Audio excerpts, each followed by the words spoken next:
3 secrets for building an online business. So thanks for coming, everyone. And this stuff is going to be pretty foundational, and a lot of it is probably going to be stuff you know already. So I'll try and skip through that, and then I'm doing, what do we call it, office hours? Call it? Mentorship session. Yeah, so I'm on call this afternoon. So if there's other stuff you want to dive deeper into, then we can definitely do that. But I'll just try and give you kind of a broad overview.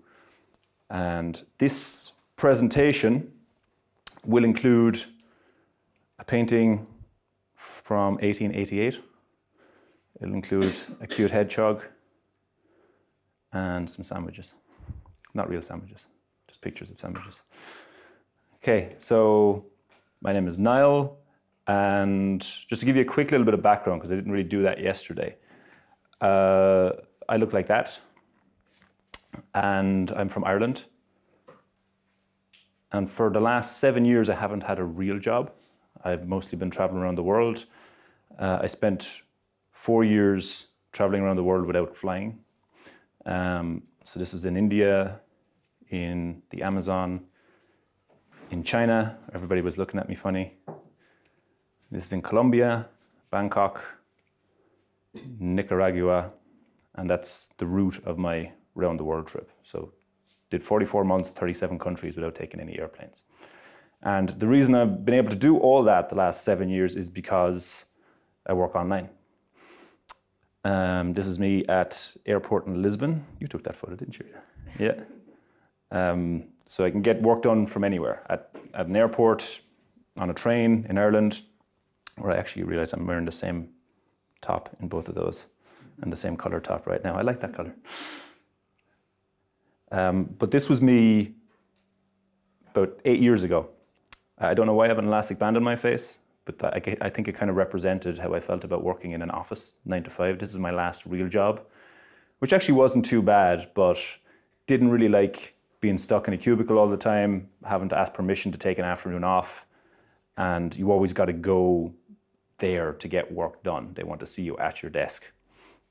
Even though I was a web designer and I could do most of my work remotely, they still wanted me in the office.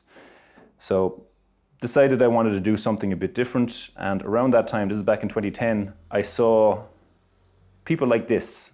Chris Guillebeau, Colin Wright, anyone familiar with those guys? Yes. They're bloggers, and back around 2009, 2010, I was coming across them and some other people who were basically traveling the world and working online, and I thought, they don't have anything I don't have or that I can't learn. And I think this was a real fundamental belief that I had from the beginning. And I think the same is true for everybody here, right? That whenever you see somebody living a lifestyle or doing something that you want to achieve, most of the time, they don't have anything that you don't have or that you can't learn. It's just a matter of building the same habits, learning the same stuff, and then you can do what they do.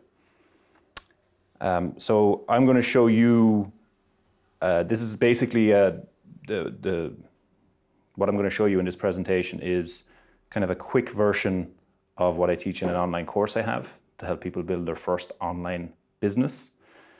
It's called 3M1K, and I think this kind of sums up, this is from members of the course, but it kind of sums up the benefits of working online, right? So this first one, this lady, Louise is her name. She was in New Zealand. She's from the UK. She was living and working in New Zealand, freelancing, and then a friend rings her up and asks her if she could come pet sit in Hawaii. And she said, was it? Yeah, flight was booked within the hour and I leave in 2 weeks. So that kind of freedom, like a friend says, hey, can you come pet sit for me in Hawaii? And you're in New Zealand at the time. And 2 weeks later, you can be in Hawaii and you can still be getting work done and earning money. And Zoe down the bottom, she moved to Tel Aviv from the United States, and you can see there my life is, I was so incredibly happy, so grateful I'm able to make money from my laptop anywhere in the world. She actually put a message on the private Facebook group recently that she was naked in her bedroom writing articles about weed and getting paid for it. She's like, I love my life. I was like, probably can't use that as like a testimonial on the website, but good for you. So this is the Facebook group, which I have highlighted there, 208 people. There's more than 260 in it now. But the point of showing you all this, because everything that I teach in there, I'm happy to share during this camp. So I won't hold anything back. But this is just to show you that this stuff has not only helped me travel the world for 7 years, it's also now been tried and tested with hundreds of other people. And it's gotten better because of those people after getting lots of feedback from them. All right, so 4 ways to travel while you work.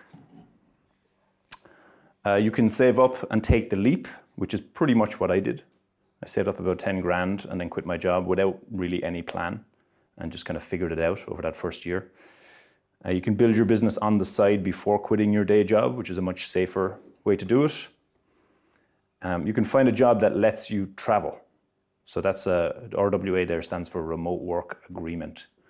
So that's actually being an employee, but they don't mind where you are in the world, or perhaps they only need you on site very seldom, which can actually be the most secure way to do this, or the safest way to do this. You kind of get the benefits of being an employee while still being able to work from anywhere in the world. And there's a security in that. And the other one is to work odd jobs around the world, which is the old-fashioned way of doing it, working in hostels, working in bars, that kind of stuff, but we're not really interested in that. But these are the 4 different ways, and what we're really covering here is 1, 2, and a little bit of 3 as well. So we can be totally remote and be our own bosses. Well, except for 3. But mostly what I teach is how to be your own boss.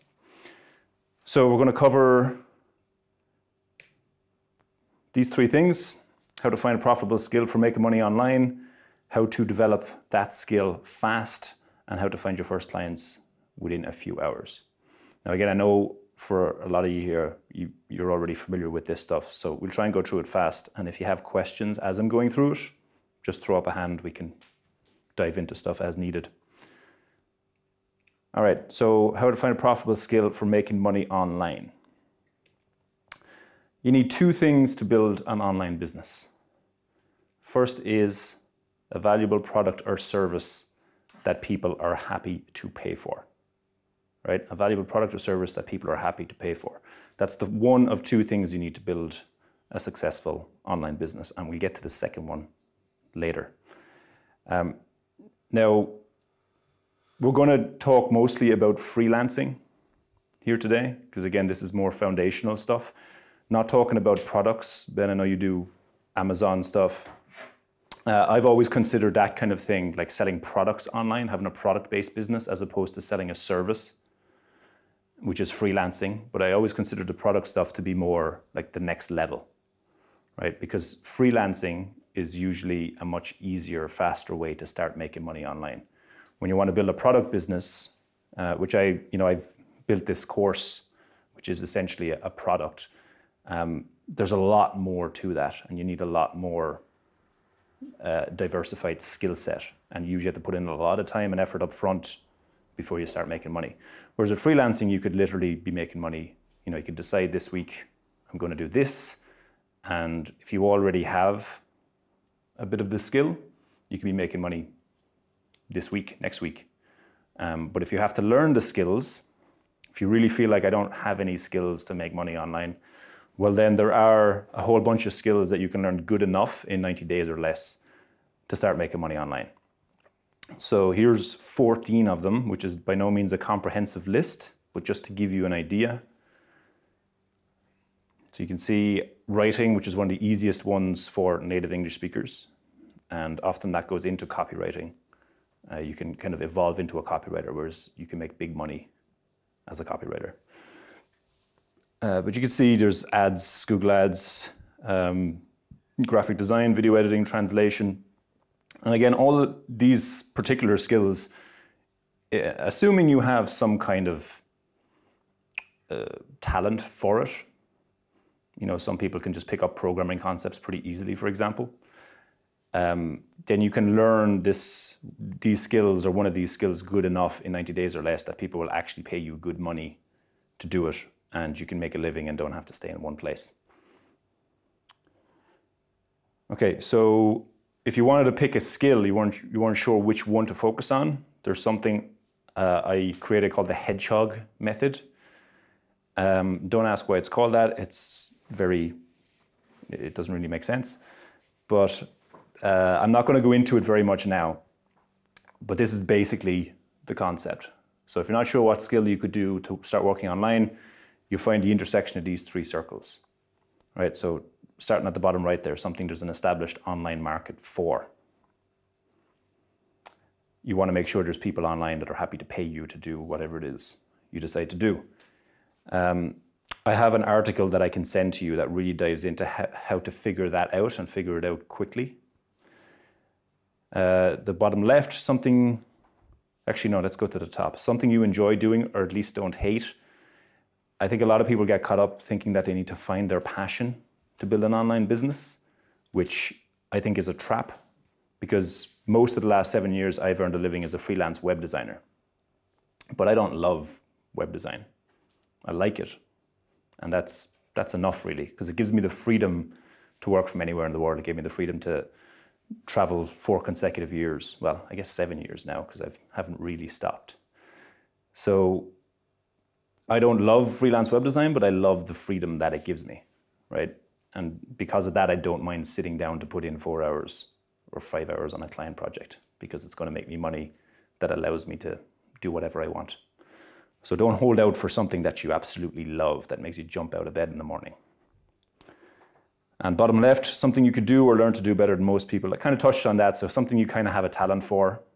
You know, maybe you have a good eye for design, so graphic design. Maybe you like writing and you're good at writing, so that would be an easy one to get into.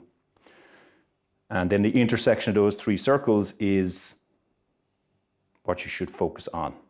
The skill, like the best skill for you to choose to start making money online. And just to give you an example, so this is a kind of a case study I put up on my website recently. This is a guy named Justin from the States, and he, about a year ago, he started learning digital marketing and web design. So he spent about 2 months just taking free online courses, going through tutorials and practicing his skills, mostly in web design, but also a bit of digital marketing. So 2 months doing that, starting from scratch, hadn't really done any of it before. Then his 3rd month, he started applying for jobs and finding clients, and only got paid $9 an hour starting out, which isn't a lot. And a lot of people, when they see they're only going to get paid $9 an hour, they immediately write it off and say, nah, that's not enough. But Justin, he stuck with it. And then within a year, it's actually, $9 an hour he started with. And he emailed me a week or 2 ago to say he just landed his first job at $55 an hour. So now he's earning between $45 and $55 an hour consistently. And when you start freelancing, the idea is increase your rate, decrease your hours. You're probably going to have to work a good few hours in the beginning just to make a living. But the idea is to steadily increase your rate, decrease your hours. And then, for example, even if you only charge $30 an hour, right? Even if you just get to that point, which is not difficult, and you put in 3 billable hours per day, and we'd say another hour for admin work, so 4 hours per day that you're actually working, and you do that 20 days a month, right? 20 work days a month, you're bringing in $1,800 a month working part-time, which gives you the freedom to live well in many different parts of the world, like Central America, Southeast Asia, Eastern Europe. Even here in Tenerife, you could live all right on $1,800 a month. And of course, you could always work a few more hours to make up for that, or keep increasing your rate. But the point there is, freelancing should be a stepping stone. So you start off freelancing is the easiest, fastest way to start making money online. You kind of get to that point where you can bring in enough money per month part-time that then you have all this other time available to build like a product business or something more advanced, which is pretty much what you did, Ben, right? Like yeah, you did. More or less. I started freelancing, and then eventually I was fed up by just changing time for money, and then started the Amazon stuff. Amazon, the FBA, yeah, exactly. drop shipping. No, it's not dropshipping. Oh, it's not? You buy everything up front. So it's okay. intensive, and you need to put in a lot of money in the beginning. Okay.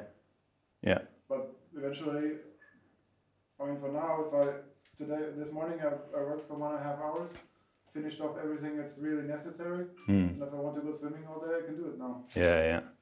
But it takes a while though to build that up. Well, this took over 1.5 years. Right.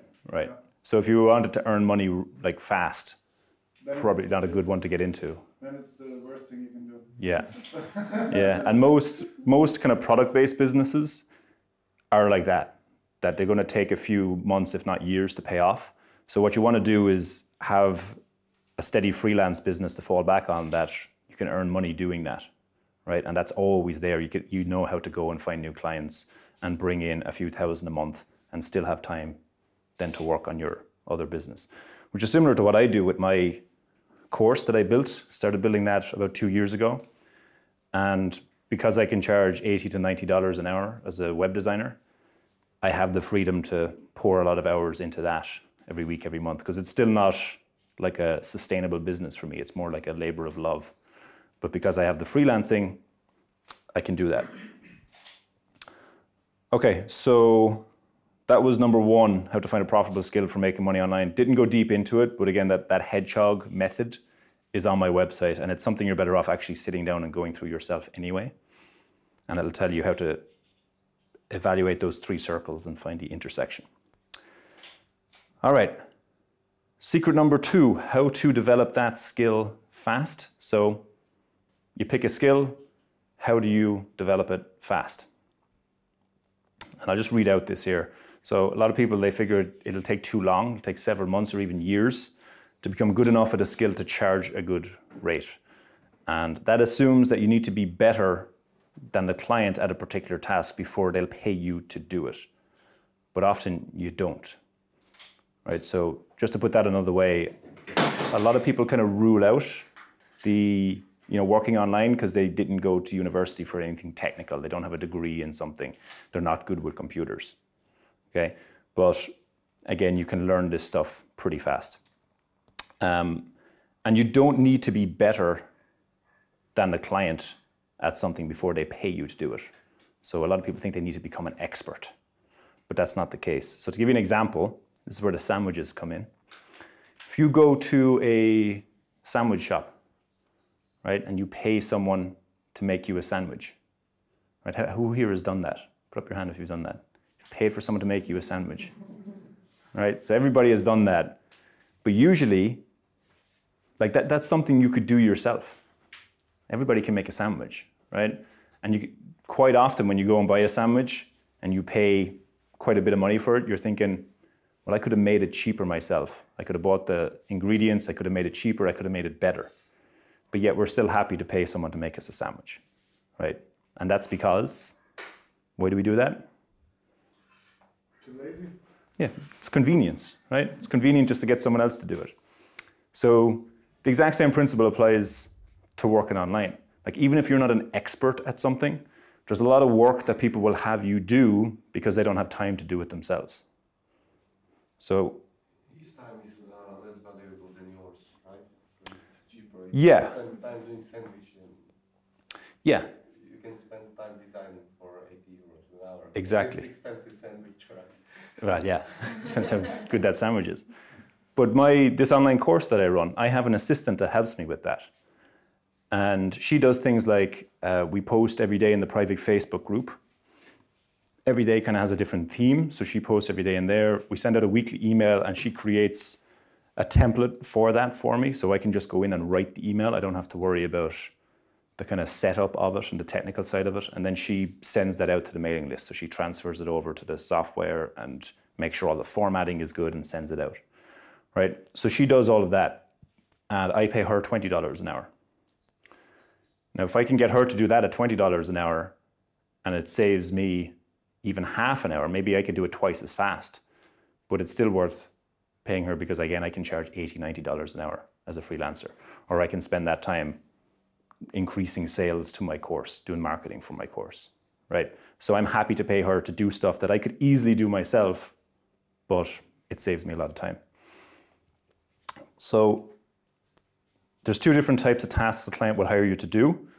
And that's the first one, is something they don't have time to do themselves, or something they just don't want to do themselves. It might be just boring to them or uninteresting to them. And the second one is something they can't do themselves. So that first one is something you can start doing right away, right? As a freelancer, like if you're just know how to use the internet, basically, a lot of people will hire you to do research, to do post stuff on Facebook for them, you know, manage your social media accounts, or stuff that you could learn very easily, like just through, you know, in an hour or so. But the problem with the first one is no one's going to pay you a lot of money to do that kind of stuff, right? Because it doesn't require a lot of skill. They're just basically paying you for your time rather than your expertise. The second one is where you can really make a lot of money, is where you're actually seen as an expert and you're doing stuff that a client has no idea how to do themselves. So someone will hire you and say, listen, I have no idea how to run Facebook ads, but I know you're good at that, so I'm happy to pay you a lot of money. They won't say that, obviously, but you get what I mean. All right, so long-term, the strategy should always be to keep developing your skills until you can do stuff like that that's rare and valuable, that not a lot of other people can do, because then you're going to get paid a lot of money to do that. But again, to just start out, there's a lot of stuff you can get paid for right away if you want to start making money online. But what comes after this? Oh yeah.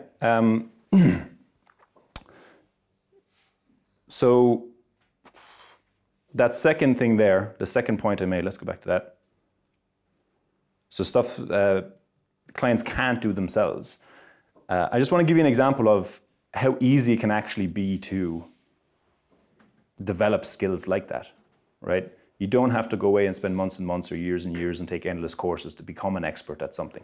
You can actually do that pretty fast. So let me just give you a quick example of it. Anyone familiar with Upwork.com? So in case you're not familiar with it, it's the biggest online freelance marketplace.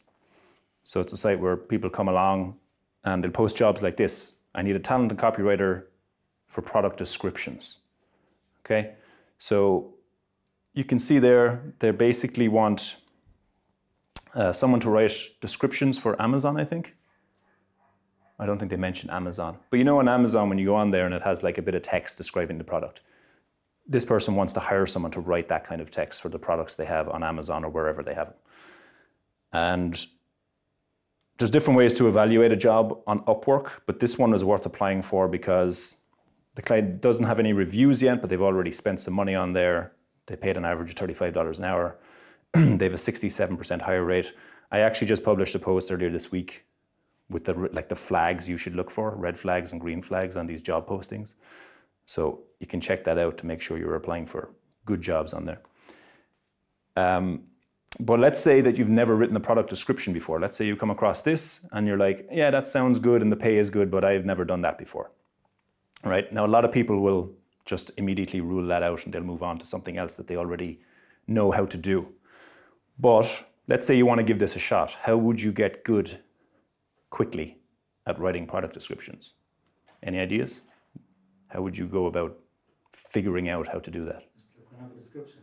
You could look at other descriptions, see what resonates with you. Or you could go to this website called google.com and you could type in how to write product descriptions.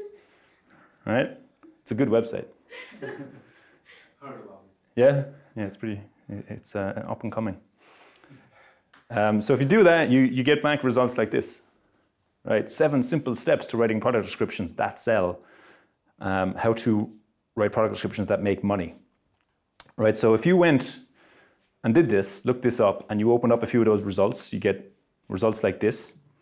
Now, if you spent an hour or two, say, looking through these results, reading through them, and extracting the key points from them, and maybe even practicing for a half hour writing a product description or two, do you think you'd be pretty good at writing product descriptions? Do you think you could write a fairly good product description? Yes. Yeah.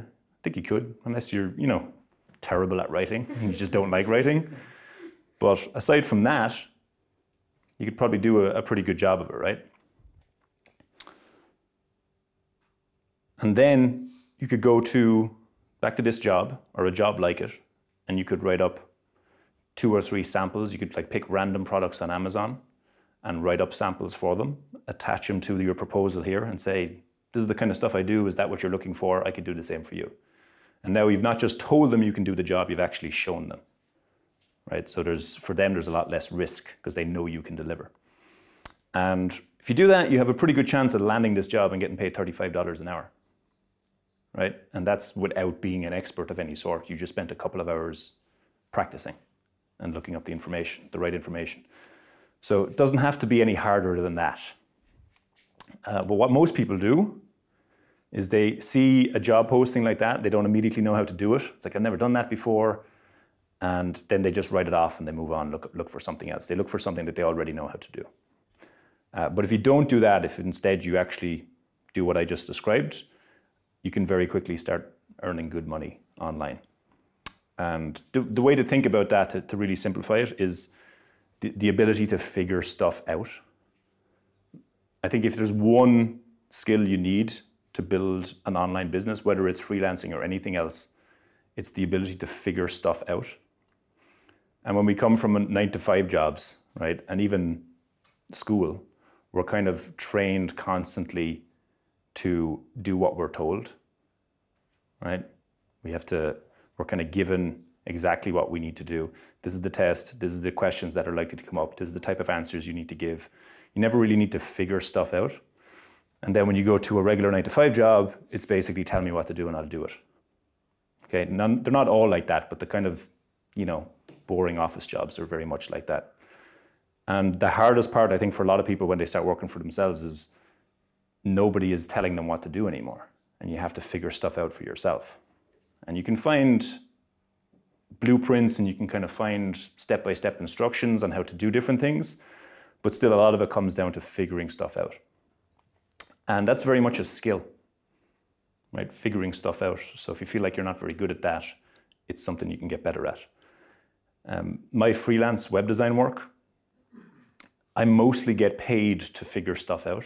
Like a client will come to me and says, hey, I want to build this feature onto my website. Can you do that?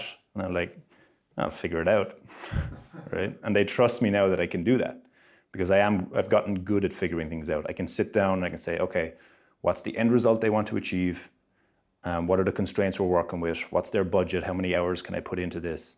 And then figure out a solution, or even figure out 2 or 3 solutions, possible solutions, and bring them to the client and say, these are our options.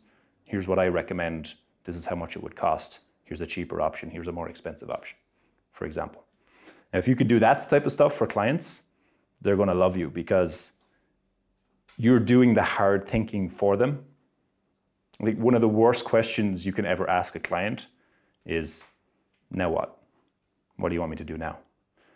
Right? I hired someone recently to help me produce a podcast.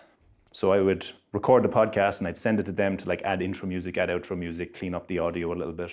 Pretty simple stuff. But I also wanted him to help me set up the podcast on iTunes, on SoundCloud. And I emailed him and said, how about, we figured out iTunes, and then I emailed him and said, what about SoundCloud? And he messaged me back a link. I was like, oh yeah, just follow the steps here. And I was like, I want you to do it for me. Save me time, you figure it out and do it for me and maybe say, I need these 3 things from you and then I can do it, right? So I really value freelancers like that, and I'm willing to pay a lot more than someone who comes back and was like, here's a link, now what? I'm like, well, now I have to go and do the hard thinking and figure it out. But if you could have done that for me, I'd be paying you a lot more. Okay, so that was number 2, how to develop a skill fast. And now we're going to talk about how to find your first clients within a few hours. So it'll be throwing money at you angrily. For some reason, he's angry. Hopefully they'll have a smile on their face when they're doing it. All right, so we're going to talk about 3 different ways to find clients. There's more than 3, but these are the main 3. So one we talked about already is Upwork.com or sites like that. A lot of people hate Upwork. because there's a lot of low paying clients on there, and there's a lot of crappy freelancers on there as well. One of the women in my course, she's a proofreader and an editor, and has done pretty well for herself over the last 2 years, to the point where she's now hiring other people to outsource work to. And she put up a job for proofreading, said, I need to hire a proofreader. And people applied for the job with like text speak, like, hi, how are you? And like terrible grammar. And these people are applying for a proofreading job. It's like, my God, like, what's wrong with you people? So, I mean, you can look at that as a negative of Upwork, but the positive is, like, that's most of your competition. They suck. So if you just are anyway decent and put some effort into it, it's not that hard to rise to the top. But there are a lot of clients on there as well who only want to pay you $5 an hour, you know. And that's why I put together that blog post showing you how to like weed out those crappy clients and find the good clients and the good jobs that are worth applying for. So Upwork is a place you can find jobs online, but not the first place I recommend you start. Because the problem with Upwork, it's all good except for there's one thing missing, right? And that thing is trust. It's very hard to build trust on sites like Upwork because you are this disembodied online persona that a client has never seen before, and now you're asking them to trust you to do the job. Okay, so it can be very hard to build trust on Upwork. They don't really have any guarantee that you'll do a good job. You might just disappear and let them down. And you're also competing with sometimes 20 to 50 other people who are applying for the same job who, you know, you don't have any more trust with the client than they do. So you're kind of all equal. So that's the problem with sites like Upwork, right? And applying for jobs online in general. It's very hard to build trust. So where should you start instead? Where does trust already exist? Anyone want to take a guess? Friends. Yeah, around a campfire on the beach. So that represents your existing network. So friends, family, acquaintances, old colleagues, people you bump into occasionally. There's trust there already, right? In your existing network, people know and hopefully like and trust you because they've met you, they know you're a real person, and there's just something hardwired into us that when we meet somebody in person, we're just way more likely to trust them, as long as they're not a complete weirdo. So what I recommend is to milk your existing network or utilize your existing network as the first way to find clients. All right, so there's two different ways you can do it. One is you can do a kind of a broadcast message on Facebook or somewhere and say, hey, this is what I'm doing now. I spent the last few weeks working on this service that I'm now offering to people. And if you need help with this, let me know, I'm available. So that's the kind of broadcast version. Then there's an actual like reaching out to people specifically via email or Facebook messages or in person or text message, whatever it is. So you tell them the service you're offering and you ask them if they know anyone who could use that service or if they could use it themselves. Now, a lot of people say it can't be that easy. Just you do that, you ask some friends and people you know and you start getting paid to do remote work. So I'm going to give you a couple of examples here. This is a lady from the UK that I met in Thailand a couple of months ago. Molly is her name. And to give you some backstory here, she was in India at an ashram.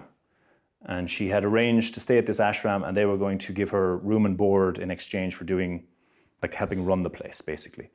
But the whole thing went kind of sour. She didn't really like the way they were running it. And she ended up leaving or getting kicked out. I can't remember which one. But there she is in India now with no place to stay and very little money. And so she had some graphic design experience. And she decided to, okay, I'm going to try and make some money doing graphic design. So she put this post on Facebook. This is the actual screenshot that she sent me. Anyone need any graphic design or illustration work doing over the next few weeks? I'm Mac packing in India with quite a bit of spare time. Got a MacBook, a sketchbook, and happy to give Indian prices. Get in touch. And I should have put what she wrote to me about this. She said, when she posted that message, she had 17 British pounds in her bank account and no idea what she was going to do. And a week later, she had over £1,000 in her bank account. And as she put it, a plan to change her life. Right? From one Facebook message, she found like 3 or 4 good clients through that. And when I met her, it had been over a year, I think, since she posted that. And she was just going from strength to strength, making more and more money as a freelance graphic designer and never looked back. So that's one way you could do it. You may not get the same response Molly did, but I actually tell people you should be doing this fairly regularly, like every few months, reminding people, this is what I do. If you know anybody that needs my service, get in touch. Right? Because people forget or people just don't see the first one. You just need to keep reminding them.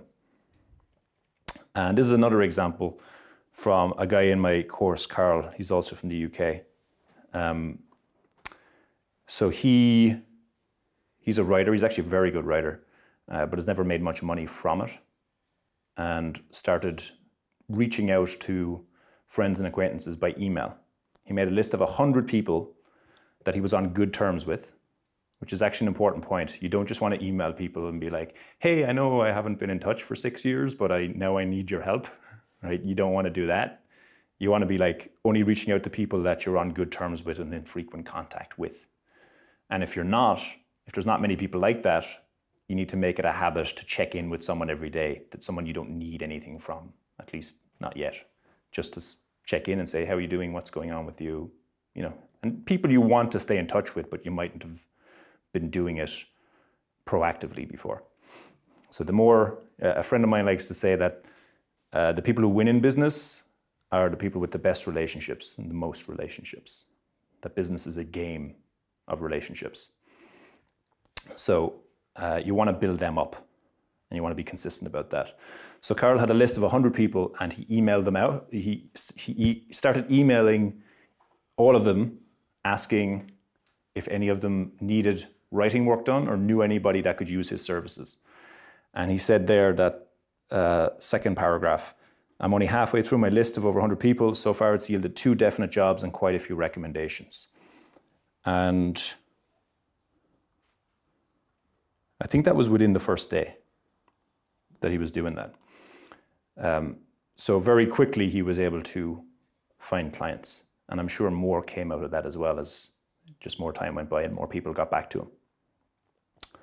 Right, and that's not unusual at all. And you also, when you follow up with people regularly, you got to let people know. You can't just put up one Facebook post. You can't just put up a website and hope people find you and reach out to you. You can't just hand out business cards and hope people remember to contact you, right? You need to be proactive about this stuff. So I call that tapping your existing network. By the way, that email that Carl sent out is from a template that I gave him. That's on my website as well. So you can actually use that email template, change it a little bit so it's more in your own voice, and then send that out to people and you'll start getting clients. But I mentioned there's 3 ways to find clients. So we've done Upwork and sites like Upwork. I said that's the last one you should try. First one you should try is the one we just covered, which is tapping your existing network. And the second one I recommend is in-person networking events. So I think aiming to go to one networking event each week is a pretty good, a good number. Just be consistent with that. And you just want to go and you want to ask people or get talking to people and just see if there's a need for your services without really pitching. Just get talking about what they do and what they need help with.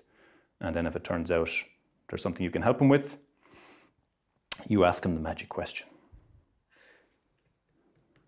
Do you want to know what the magic question is? No? Okay. And the magic question is, would you like some help with that? Right? So there's no hard pitch, there's no hard selling. It's basically just get people talking about what they do and what they might need help with what they want to accomplish, ideally business people. And then if they say, yeah, we need to work on our social media presence. And if that's something you do, you'd be like, oh, would you like some help with that? Easily opens the door to what you do and how you can help them. Okay, so it can be as simple as that. Like, you don't want to go to networking events just going around and say, hey, I'm a social media manager. What do you do? And like constantly just trying to pitch and sell. You've probably met people like that at networking events and nobody wants to be around them for very long. So, you know, just go to these events that you'd be interested in anyway. Try and connect with some cool people who you'd like to meet anyway. And again, it's a game of relationships. So just connect with cool people and then they'll be happy to recommend you or happy to hire you. People want to work with people they like. And the reason in-person networking events work well is it again comes down to trust. That if you send someone a cold email and you've never met them before, there's not going to be much trust there, as opposed to you meet someone at a networking event, you shake their hand, you look them in the eye, you have a little chat for a few minutes. Immediately they're going to trust you more than someone who just sends them an email out of the blue, right? Because you're a real person. And again, that's just hardwired into us. So use that to your advantage. I mentioned earlier, you need two things to build an online business. First one was a valuable product or service that people are happy to pay for. Anyone know the second thing to build an online business? Want to take a guess? First. You deliver what they You deliver? Well, I kind of want to imply that there, that you, a valuable product or service that people are happy to pay for, and you would deliver on that. But the second thing is the ability to sell that product or service effectively. Right, and I'm going to give you an example of what I mean by that. So again, the first one is a valuable product or service people are happy to pay for. That on its own doesn't guarantee success. So you need the second one, the ability to sell that product or service effectively. So here's where we get to that painting from 1988, 129 years ago. Anyone know who painted this? It's called the Red Vineyard at Arles, very famous Dutch painter. Really, I think you were. Yeah? Who was it? Van Gogh. Or as the Dutch call him, Vincent van Gogh. Sounds like you're choking on a chicken bone when you say his name.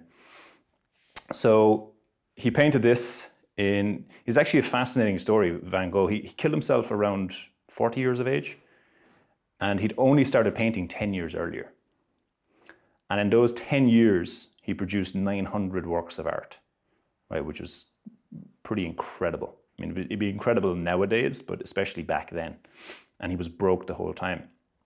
So I put this painting up there, which you've probably never seen before, because you could actually consider this painting, the Red Vineyard, the most successful painting he ever produced. Why would you think? Why would I say that? Why could you consider this his most successful? Because he sold it. Yeah, it's the only one out of 900 he ever actually sold in his lifetime. And again, he's considered one of the greatest artists ever. There's a whole amazing museum dedicated to him in Amsterdam and his works. But unfortunately, it wasn't enough that he was really good at what he did, that he was an amazing painter. He wasn't able to sell. He wasn't a good salesman. He was a terrible salesman. And so he struggled to sell his art all through his lifetime, and he died poor and unappreciated, like that. Sad Vincent. So what's the lesson there? It's that it's not good enough. It's not enough to be good or even great at what you do. You also need to be able to sell effectively. If you can't do that, you end up like Vincent, where people might think you're great and really appreciate your art or whatever you're producing, but no one's willing to pay you for it. And then you shoot yourself in the chest at 40 years old after chopping off your ear, and you die poor. Even the ticket price for Van Gogh Museum, I think, is higher than for Louvre Museum in Paris. The Louvre? 17. It was Oh, the really? 17th Van Gogh Museum. And I think in Paris, in Louvre Museum, it was less, I think 16. Really? Yeah. It's good though, right? The Van Gogh Museum? It's really good, isn't it? Yeah. Yeah, I've been to it twice. It's amazing. By the way, in case you're wondering how Van Gogh became famous and a household name today? Does anybody know? It was his sister-in-law. She was a good salesperson. And she, after Van Gogh died, she started marketing his stuff and putting on shows and displaying his paintings. And it all picked up steam. And of course, it probably helped, you know, the way a famous musician dies and everybody starts listening to their music. Probably that similar effect. But also, she was just much more business-minded. And that's how he became a household name and appreciated and has a museum dedicated to him. And everybody the world over would recognize his paintings. So the ability to sell effectively, really, really important. So you kind of think of it as two different skill sets you need to build your business. One is the craft. What is it you do? So maybe you are really good at writing, programming, whatever it is. The other side of it is you need to be able to sell that. You need to be able to market that. And it is a whole different skill set. A lot of people, you know, that are really good working 9 to 5 figure, oh, well, I can just do that for myself online. People will happily pay me. They're forgetting that they have to be their own sales and marketing department, which is not necessarily a natural thing for most people. So one thing I can send you to make that easier, the selling process, because for a lot of us, it just doesn't come naturally. I don't consider myself a natural salesperson by any means. This is an interview I did with an Irish guy, 22 years old, never went to college, self-taught copywriter. And I interviewed him about a year ago. He was already making $5,000 a month online as a freelance copywriter at 22 years of age. He's making a lot more now. And this is the type of guy you meet. And like, I'm 35 and he's 22. And I'm like, I've done nothing with my life. Because he's going to be a millionaire by the time he's 30. So I interviewed him because he has a sales process that's not any way like pushy or sleazy, and there's no real tricks to it.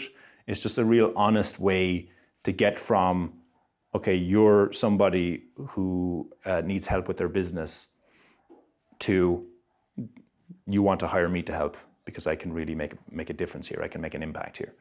And it's based on the book Spin Selling. Any of you read Spin Selling? You can't buy it on Amazon, I don't think, but you can find a PDF of it online. It's well worth reading the whole book, but in the interview with Tom, he kind of goes through his version of spin selling. And it's basically, I think it's 4 or 5 steps that he kind of guides a client through. So what he'll do is he'll get a prospective client on a Skype call.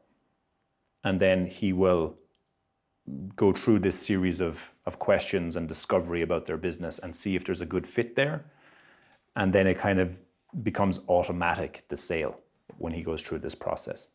So if you don't want to be like the pushy salesperson who's saying, how can we make this deal happen? Then this is a really good way to do it. And I can send you out that. I have a PDF of it and the audio, then you can listen to from there. Okay, so that's pretty much it. We've gone through how to find a profitable skill for making money online, how to develop that skill fast, and how to find your first clients within a few hours. What I would like to ask of you, because we watch a lot of stuff online, we listen to a lot of talks, and quite often we just come away from like, oh yeah, that was interesting, or yeah, whatever. And often you can be overwhelmed with information, and because of that, you don't really take in any of it, or none of it really makes a difference. So what I would like you to do, not just for this talk, but any of the kind of talks and presentations we do during this camp, is to try and, at the end of each one, try and write down one thing. So one action you're going to take as a result of that talk. And it can be a tiny thing. It can even be, I'm going to sit down for 20 minutes and figure out what the action is going to be. Right? That can be the actual action. But to actually make that explicit, right? Rather than like, oh yeah, that talk was good, and then you go away and forget about it and nothing changes. So try and pick one thing that you're either going to research or take action on. And I'm not sure if we have time for Q&A, do we? Or do we want to move on to... So I know a lot of that was very foundational for a lot of you. There probably wasn't anything new there. But like I said, we can dive more into that, and I'm happy to talk about anything that I can help with or try and point you in the right direction with, at least. So, any questions? All good? All right. We're supposed to have a half-hour break, and then yours? 1 hour. 1 hour. Mine's Yeah. 11. An hour-long break? Mhm. Oh, really? Yeah. Okay. I mean, if you want to extend it a little bit more, until Oh, okay. like half an hour you have, so they have half an hour break. Okay. But I would like to ask you, how did you, you said you were not like a naturally selling person or salesperson. How did you overcome this, I think everybody has this shyness that they don't want to be super brag about something, Yeah. or they're feeling like uncomfortable when you try to sell something. How do you approach this in your case? I still don't think I'm great at it, and I don't think I ever want to be the real hard charging salesperson. But I know it's different for different people. Because one thing I found with my course, for example, is I'll do Skype calls every now and then with people who are interested in it, and I will just try and like give them some pointers, a direction, like even if they're not going to sign up, that they can at least get started themselves. But I have found that some people actually, again, it's that employee mindset of tell me what to do and I'll do it. And there's some people I think I've actually done them a disservice because I didn't push them hard enough. You know, where I sort of said, my course will really help you, you should sign up for it. And because I feel like, oh no, that's too salesy. Like I shouldn't be telling people what to do. They should be like, you know, well, if you want to, you can, so have a think about it. Like sometimes you're actually doing people a disservice. Like if you really feel like you can help them, you do need to be a bit more assertive and say, listen, I can really help you with this. How about we try this many hours or whatever it is. And, you know, make it so they don't have to, like there's a way for them to reverse the decision. Like they don't, they don't feel like, oh, I do this and then if it goes wrong, I'm screwed. You know, I offer a 100% refund or 100% guarantee on my course, for example. So yeah, it's kind of trying to recognize what type of person they are. Are they the type of person that if you push, they're going to actually resist and feel like, oh no, he wants me to buy this too much, or he wants me to hire him too much, versus other people who might be a little timid and they actually need that extra shove. So you would say also that is something that helps is the self-confidence in what you do, like the confidence in yourself that what you're doing is valuable, it's going to be helping them actually. Yeah. Like you're not selling smoke, basically. Oh yeah, I mean that's huge, but also really trying to take the time to understand what they need. And don't just assume that what you have to offer is like, oh, well, everybody should buy this or everybody should hire me. Because you're not, you know, your product or service is not going to be right for everybody. So taking the time to sit down, and it's, you know, similar to what we did yesterday when we were sitting around, is figure out what's their current situation and what's their ideal situation. And then if you really believe that you can help them get to that ideal situation, that's when you can be, you know, confident and actually ask for the sale.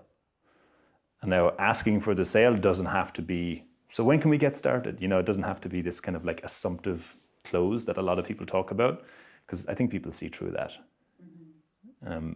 But you could use that process like Tom McCann talks about, where it's just very natural that like, you need help with this, clearly I can help you with it. And then this is the next step. Another kind of framework that a friend of mine gave me is, he's a coach, and what he does with people is he gives them options. So he basically tries to figure out where they want to get to, and then say, well, listen, this is how you move forward, right? I could recommend a couple of books.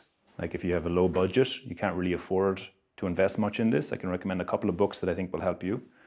I also have an online program if you want to be a bit more involved and a bit more committed. This is what you get, this is how much it costs. And if you really want to go all in and you have a bit more money to invest, then you can sign up for my personal coaching, for example. So giving them those options as opposed to, well, you can take my service or not, I think is more helpful. That you're actually telling them this is how you move forward. So you will do something. It's not me or nothing. And then even if they can't afford you or you're not a good fit, they still feel like they can keep going. They can get where they want to go. Yeah. What is, when you talk to clients, like on Skype calls, for example, what is like for you a signal to turn them down? To turn them down? Not accept them, to work with them. Well, it kind of ties in. I could actually show you here. Probably. It's similar to that blog post I put up on about Upwork recently. So I can show you that. Like with the red and the green flags? Yeah, have you seen that? Yeah. Yeah, so it's a lot of similar things. It's just on Upwork, you kind of have to be a bit more careful about spotting them.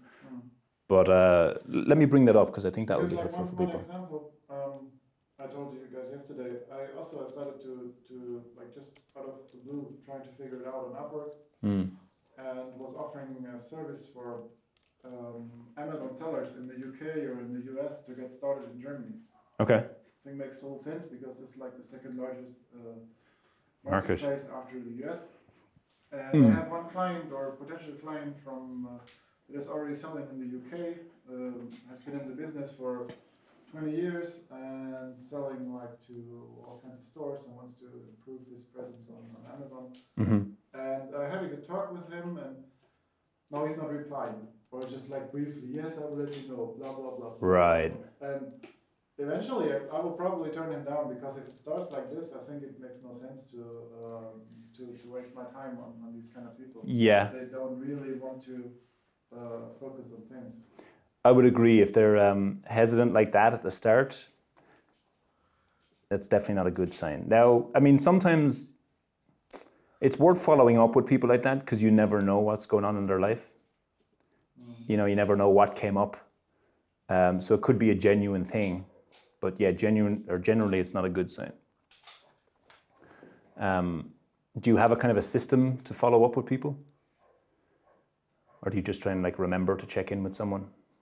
No, I have a system but it's not that many people. Okay. It was for me just a little side project. Yeah. See if that could be a service that is interesting for clients. Yeah. Yeah, I mean, definitely follow up with them because again, you never know what's happened. And following up. What about setting them a deadline? Like saying, okay, let me know until Friday because I have other clients. I want to work with either with you or with them, but yeah, kind of a gentle nudge to try and get them moving forward. Yeah. I think Brennan Dunn. I can find you some good templates for that. Actually, I've come across them before for like, you know, how you can keep nudging them gently without feeling like you're being pushy. But yeah, this is the post I wrote about like jobs on Upwork and how to spot the ones that are worth applying for and how the ones that are not.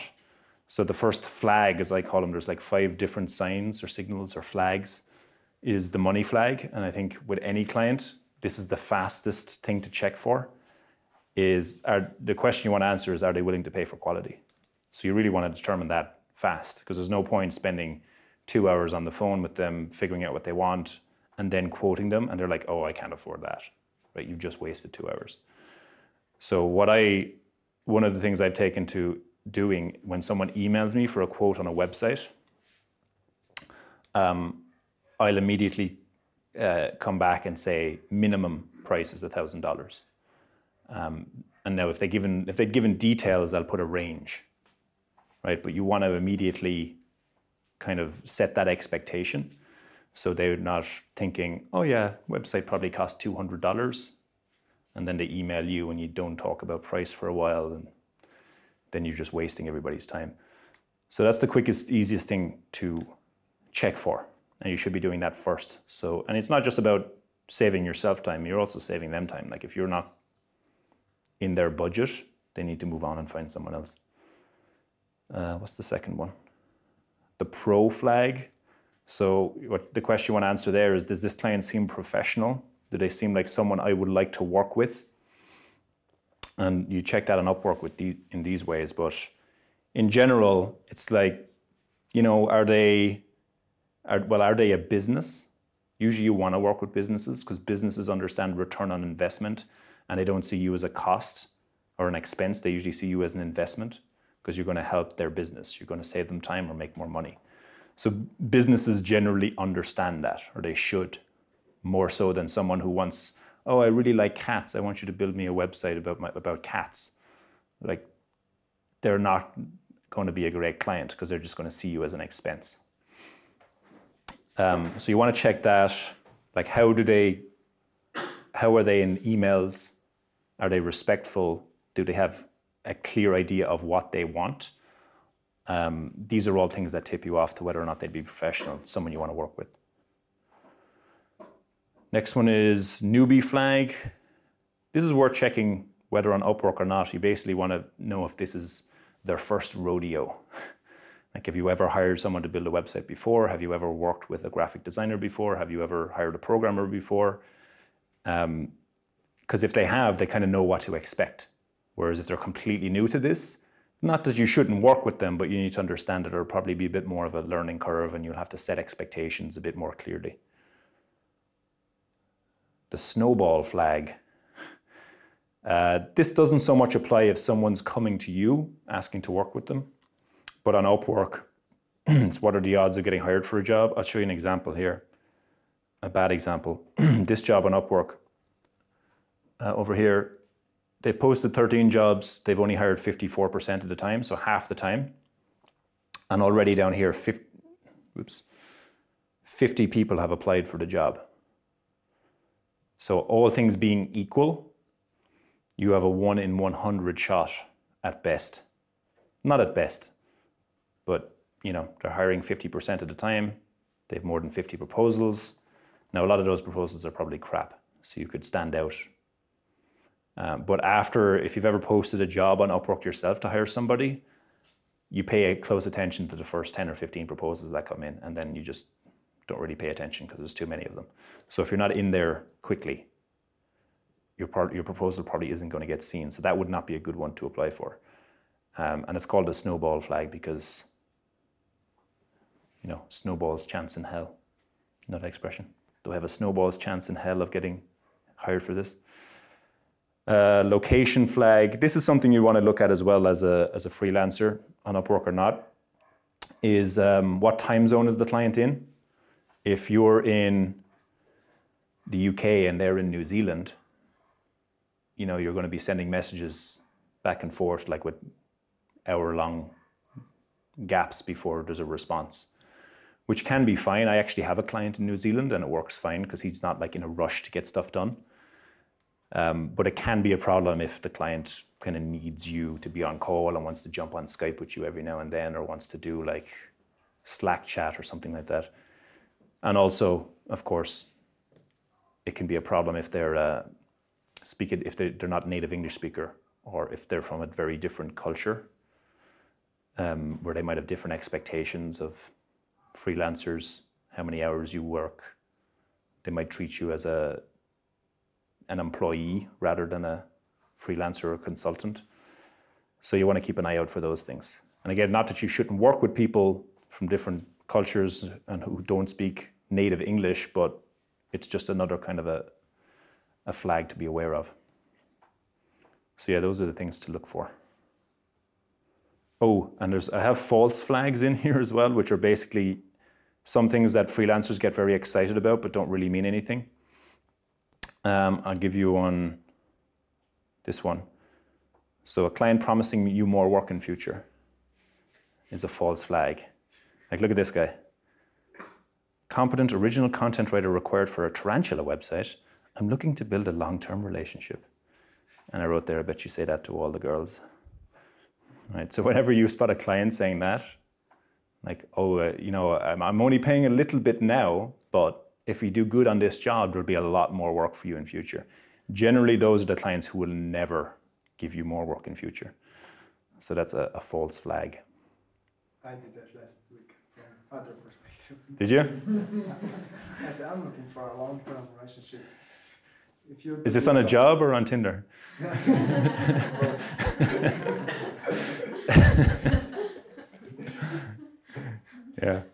I mean, sometimes it's true, but more often than not, it's kind of a ploy to justify a really low rate or something else that's a little off about the job. So just be wary of that when you hear that. It's not that you shouldn't take the job, you should just don't have expectations that it is actually going to turn into a long-term thing. Just take the job on its own merits rather than the promise of future work. Other questions? Nope. All right, let's wrap it up. Thanks, everyone. Appreciate your time and attention.